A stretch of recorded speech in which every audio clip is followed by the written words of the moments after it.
What is up, BS3 TV? We are back for another video. This one is the spider tier list from Tier Zoo. Spiders are kind of weird. I mean, they do help out a lot, so I kind of want to see what does he think the best spider is on this tier list.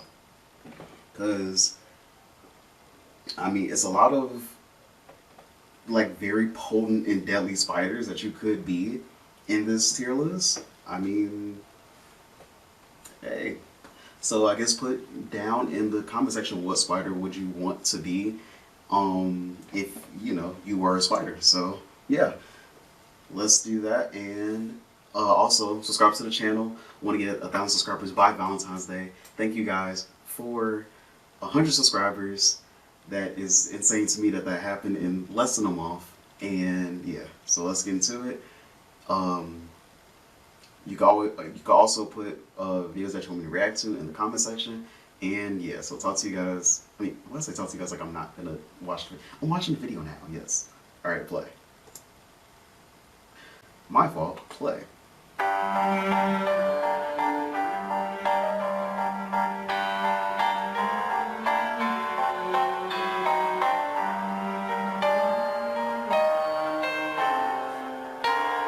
Also, probably arachnophobia warning. And is that a spider biting a fish?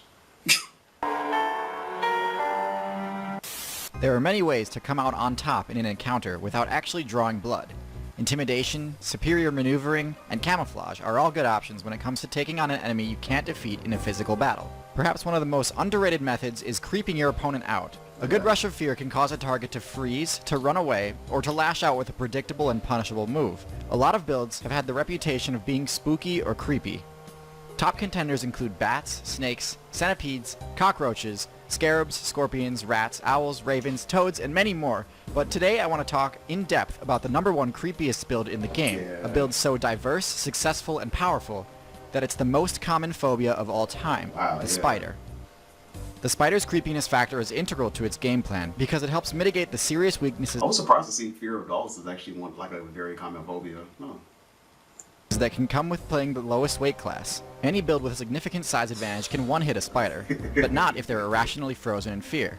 This, combined with their various excellent hunting techniques, make the spider one of the best lightweight rogue classes available. Since spiders employ such a wide variety of hunting strats, today I want to go over the tier list of the spiders. There's not all that much different between each spider except for a few things: their venom, their mobility, and most importantly how they use their unique ability, spinnerets. There's a lot of spiders I like to cover in this video, so it's going to be a bit of rapid fire.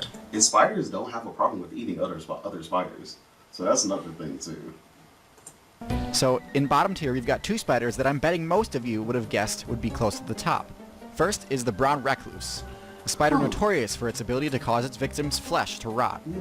Only one thing, human support mains and data miners now believe that the necrosis... Also, thank you Tier Zoo for not showing that picture, because I would have not liked that. ...is not caused by the spider's bite, but is actually the result of a MRSA infection caused by a particularly nasty clan of Staphylococcus aureus. This type of infection can be caused by any puncture wound, not just a spider bite, but spider bites are the most common misdiagnosis. Recluse spiders already have low stats, so take away this rumor that's been keeping them relevant and suddenly you realize how bottom tier they are. Second from the bottom is the Black Widow, a build which relies far too heavily on its reputation, and just like the brown recluse, can't actually back it up. The Widow's bite is potent for sure, but not even close to the game-ending power rumor says it has. Of the thousands of bites on humans each year, less than 1% result in the target's demise, and they usually only do because the target already had low health.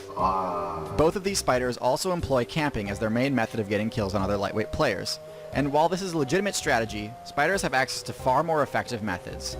But if you're gonna camp, you might as well do it right. The key to optimizing your camping game is to maximize the area you can control from safety. In short, the bigger your web is, the easier it is to score free kills. The bark spider takes this to the extreme and creates a web spanning an entire river. This allows it to capture targets that normally keep their distance from the typical trap locations, like the elusive dragonfly. While this is all impressive, it takes a huge time and resource investment to set up, and is easily erased by anyone who notices what you're up to, which locks this spider in D tier.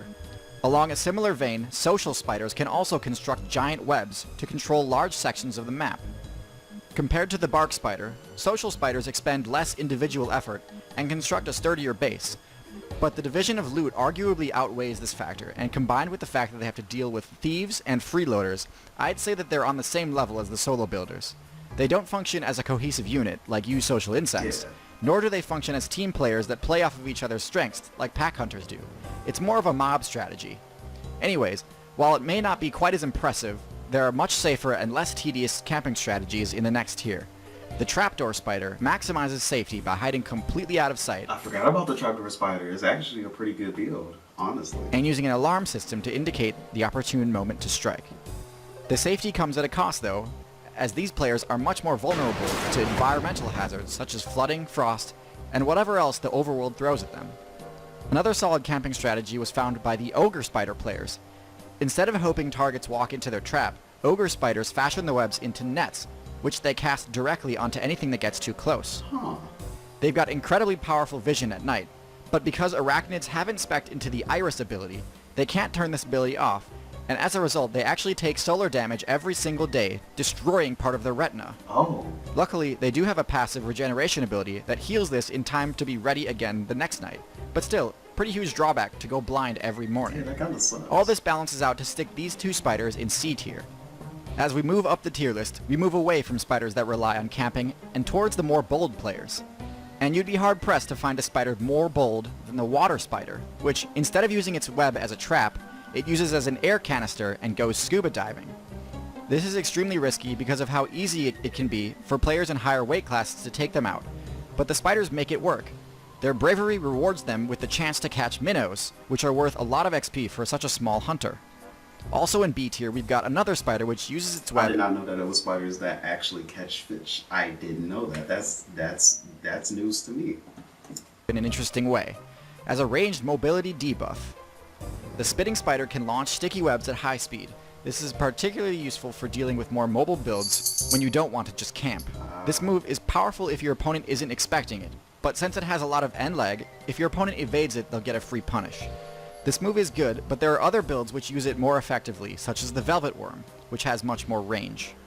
At the bottom of A tier, we've got a powerful all-rounder build with a solid offense and defense, the Tarantula. While it doesn't spec into the absurdly strong venom some other spider players do, it gets by just fine with brute force alone, instead opting for more damaging fangs and larger size.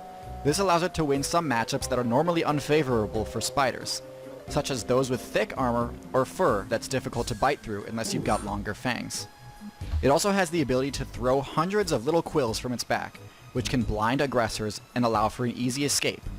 Aren't their fangs very easy to break though? They're like really fragile, I believe. Can only be used a few times before it has to recharge, however. All this together gives the Tarantula players a great all-rounder build with only a few bad matchups like the Tarantula Hawkwasp. On the opposite end of the spectrum from this slow giant is the most mobile spider in the game, the Jumping Spider.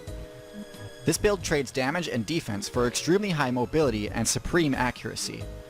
Obviously this is one of the more skill-intensive arthropods, since timing jumps and landing pounce attacks is difficult. But with some practice, you can outmaneuver almost any other lightweight build and score critical hits on enemies that are normally well defended.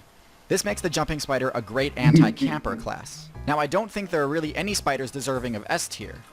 None dominate the meta or are so oppressive that other builds get invalidated. But there certainly are a few that come close. So in A+ tier we've got two spiders who genuinely live up to their reputation as nightmares. Okay, so I'm gonna give y'all a little bit of time in the comment section to put down which two do you think it is before he actually answers it, because I kind of want to see in the comment section what did you guys think before you seen, you know, like before you seen what he says is like are the top two. Enough time? Okay, go. One is the Sydney Funnel Web Spider. This build is basically what you get when you take a tarantula and optimize it for the glass cannon archetype. It doesn't have the defensive hairstorm ability like the tarantula does, but most funnel web players tend to subscribe to the best defense is an overwhelming offense strategy. This is highlighted by the fact that they tend to deliver several bites when threatened, instead of just biting once and trying to flee. The second is the Brazilian Wandering Spider, which has the most potent venom of all spiders. This spider is even more aggressive than the funnel web spider, and tends to eject more venom in a single bite than any other spider. Those two traits combined let this spider one-shot essentially anything, from mid-tiers like lizards to top tiers like apes. Well, we've made it. Thanks for watching. And be sure to leave a video suggestion in the comments. I've gotten some great ideas that I just can't wait to cover. If you thought this video was great, be sure to go back and watch my other video about Fanged Nightmare builds, the snakes. And if you're interested in joining my Discord server or gaming with me, head on over to patreon.com/tierzoo to find out more. And don't forget, subscribe so you don't miss the next video. Alright, we won't miss the next one. But yeah, that was a good video. So talk to you guys in the next video. So leave videos in the comment section for me to react to. Also, keep subscribing to the channel. I want to get to 1,000 subscribers by Valentine's Day.